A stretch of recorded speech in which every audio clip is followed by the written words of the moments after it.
يا أهل بيت النبوة يا أهل بيت لہذا امام محمد باقر علیہ السلام کی زیارت کے بھی الفاظ ہیں. میں زیارت مولا کی ترجمے کے ساتھ پڑھ رہا ہوں جو کہ شب شہادت آپ سب کی نیابت میں. السلام علیکم امام الہدا، اے ہدایت کے امام مولا محمد باقر، آپ پر سلام ہو. سبحان اللہ. السلام علیکم بدر الدجا، اے تاریکیوں میں روشن چاند، آپ پر سلام ہو. سبحان اللہ. السلام علیکم کہف التقا، آئے ہائے ہائے متقین کی نہیں اے تقوا کی پناہ گاہ، آپ پر سلام ہو. سبحان اللہ. سبحان اللہ. کیا کہنے. السلام اس کی تصویر پھر کبھی اور صحیح. السلام علیکم قائد اہل تقوا، اے اہل تقوا کے راہبر، آپ پر سلام ہو. سبحان اللہ. السلام علیکم باقرہ علم النبیین، عام علوم کو نہیں اے نبیوں کے علوم کو شگافتہ کرنے والے، آپ پر سلام ہو.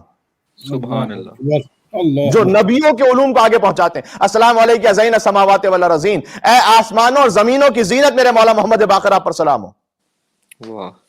اس کے بعد ہم خدا کو مخاطب کرتے کہتے ہیں اللہم کما جعلتہ علما لعبادک ومستودعا لحلمک، اے پروردگار جیسے تو نے مولا محمد باقر کو اپنے بندوں کے لیے نشانی قرار دیا ہے، آپ سب کی نیابت میں پڑھ رہا ہوں، اور اپنا علم اور حلم انہیں ودیعت فرمایا ہے اللہ نے، ومترجما لوحیک، اور تو نے انہیں اپنی وحی کا ترجمان بنایا ہے، وصل علی افضل ما صلیت علی احد من ذریت انبیائک واصفیائک، تو پس تو درود و سلام بھیج مولا پر، عام درود و سلام نہیں بلکہ افضل ما صلیت علی احد من ذریت انبیائک واصفیائک ورسلک وامنائک، وہ افضل ترین درود بھیج تو مولا محمد باقر پر جو تو اپنے نبی پر اور منتخب شدہ پر اور رسول پر اور امانت داروں کی ذریت پر بھیجتا ہے، ویسا درود امام محمد باقر پر بھیج سبحان یا رب العالمین. اللہ. سبحان اللہ.